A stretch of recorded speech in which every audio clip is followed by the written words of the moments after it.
Nous tous qui avons été baptisés en Christ Jésus, nous avons été baptisés en sa mort. Romains 6, 3. Ô ma colombe qui te tient dans les fentes du rocher, laisse-moi voir ta figure. Fais-moi entendre ta voix, car ta voix est douce et ta figure est agréable. Cantique des Cantiques 2,14. La croix est annoncée dans toutes les Écritures, sous des figures et des types divers.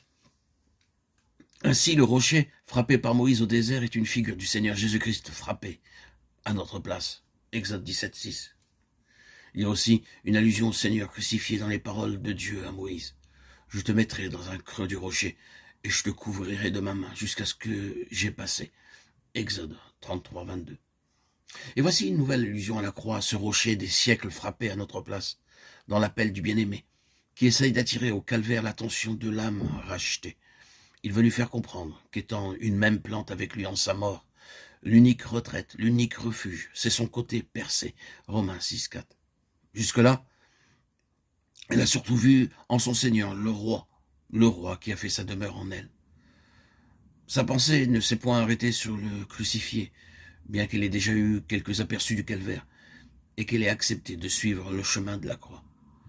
Désormais, elle doit apprendre que la croix de Christ se dresse entre elle et le monde, et que pour participer à la vie de résurrection, à l'ascension, et demeurer en lui à l'intérieur du voile, elle doit d'abord mourir avec lui. Là seulement, dans la fente du rocher, il peut la reconnaître comme fiancée. L'aide formée pour le premier Adam fut prise de son côté pendant son sommeil. Puis le Créateur la lui présenta, admirable figure du mystère de Christ et de l'Église. Descendant du premier Adam et de ce chef sous la malédiction, tous les rachetés sont unis au dernier Adam, plantés en sa mort. C'est là que Dieu les voit de toute éternité. Pour eux, Christ a été fait malédiction.